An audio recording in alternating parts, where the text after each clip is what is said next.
موت کا کوئی علم نہیں، لیکن جب بالوں کی سفیدی آ جائے، بالوں میں سفیدی آ جائے تو یہ اب موت کے انسان قریب ہو رہا ہوتا ہے، قبر کے قریب ہو رہا ہوتا ہے، اس کو اپنی ترتیب زندگی ضرور بدل لینی چاہیے۔ حضرت یعقوب علیہ السلام اور حضرت اسرائیل علیہ السلام کا ایک مکالمہ ہوتا ہے، ایک بحث ہوتی ہے۔ اسرائیل علیہ السلام آتے ہیں حضرت یعقوب علیہ السلام کے پاس۔ یعقوب علیہ السلام پوچھتے ہیں، اسرائیل ملاقات کے لیے آئے ہو یا روح قبض کرنے کے لیے آئے ہو؟ کہا اللہ کے نبی آج تو میں ملاقات کے لیے آیا ہوں۔ کہا اچھا میرے ساتھ ایک وعدہ کرو کہ آئندہ جب بھی تم روح قبض کرنے کے لیے آؤ گے تو روح قبض کرنے سے پہلے آپ نے کسی قاصد کو بھیجنا، کوئی پیغام مجھ تک پہنچے، کوئی قاصد آئے تاکہ میں موت کی تیاری کر لوں۔ کچھ سال گزرے، کچھ عرصہ گزرا، اسرائیل علیہ السلام دوبارہ حاضر ہوئے۔ پوچھا اسرائیل کس لیے آئے ہو؟ کہا اللہ کے نبی روح قبض کرنے کے لیے آئے ہو۔ کہا اسرائیل میں نے تو آپ سے ایک وعدہ لیا تھا کہ آپ نے کوئی قاصد بھیجنا ہے اور آپ قاصد بھیجے بغیر آگے۔ کہا اللہ کے نبی میرے تو 3 قاصد آپ کے پاس پہنچے۔ کہا وہ کیسے؟ کہا آپ کی داڑھی کے بال سفید ہو گئے، بالوں کا سفید ہو جانا یہ میرا قاصد ہے، یہ میرا پیغام ہے کہ اب موت قریب ہے، موت کی تیاری کریں۔ تو آپ کے بال سفید ہو گئے، آپ کے جسم کے اندر تبدیلیاں رونما ہوئی، جسم لاغر ہوا، جسم کے مختلف حصوں پر، مختلف اعضاء پر موت آئی، انہوں نے کام کرنا چھوڑ دیا۔ تو یہ میرا پیغام تھا کہ آج ایک حس پر موت آئی ہے، کل پورے جسم پر موت آ جائے گی، لہذا اس موت کی تیاری کریں۔ اور تیسرے آپ کے گھر دائیں بائیں خاندان رشتہ داری میں بہت سارے جنازے اٹھے، تو وہ جنازوں کا اٹھنا بھی ایک میری طرف سے پیغام تھا۔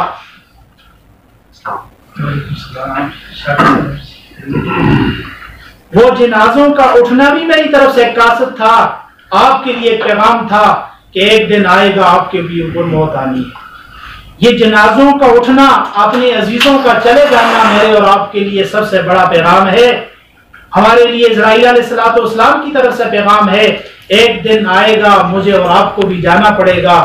بالوں کی سفیدی حضرت اسرائیل علیہ السلام کی طرف سے ایک پیغام ہے کہ اب موت کے قریب ہو چکے ہو، اور جسم کے اندر مختلف اعضاء کام نہ کرنا، بیماری لائق ہو جانا، یہ بھی اسرائیل علیہ السلام کا پیغام ہے، ایک قاصد ہے کہ اب موت کی تیاری کر لو، موت آنی ہے۔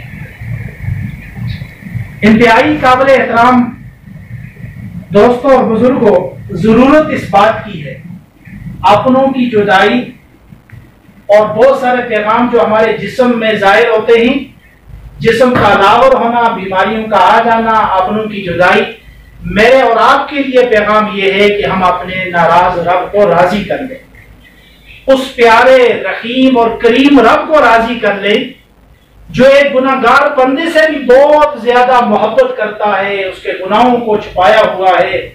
40 سال 60 سال 70 سال سے وہ گناہ کر رہا ہے، لیکن پھر بھی اللہ تعالیٰ اس کے گناہوں کو عیاں نہیں کرتے۔ موسیٰ علیہ السلام کا زمانہ ہے، کات سالی ہو جاتی ہے، معاشی تنگی ہو جاتی ہے، بارشیں ختم ہو جاتی ہیں، لوگ آئے موسیٰ علیہ السلام کے پاس، اللہ کے پیارے نبی اللہ تعالیٰ سے دعا کریں، التجا کریں تاکہ یہ کات سالی ختم ہو، بارش ہو جائے۔ کہا ٹھیک ہے، تمام لوگوں کو لے کر میدان میں آگے اور اللہ تعالیٰ سے التجا کرنے لگے، جس کو آج ہماری شریعت کے اندر بھی نماز استسقاء رکھا گیا ہے کہ نماز استسقاء پڑھ کر اللہ تعالیٰ سے بارش کے لیے دعا مانگی جائے۔ طریقہ کار یہ ہے کہ ایک دن مانگی جائے، بارش نہ ہو تو دوسرے دن بھی نہ ہو تو تیسرے دن بھی نہ ہو تو بس چھوڑ دیا جائے۔ موسیٰ علیہ السلام بذات خود نبی ہیں اور اپنی امتیوں کو لے کر میدان میں آئے، دعا مانگی، بارش نہ ہوئی۔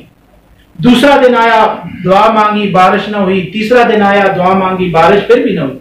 التجا کی، بڑے لاڈلے اور پیارے کلیم اللہ کا لقب انہیں ملا۔ پورے قرآن مجید میں سب سے زیادہ جس نبی کا تبصرہ ہوا وہ حضرت موسیٰ علیہ السلام ہے۔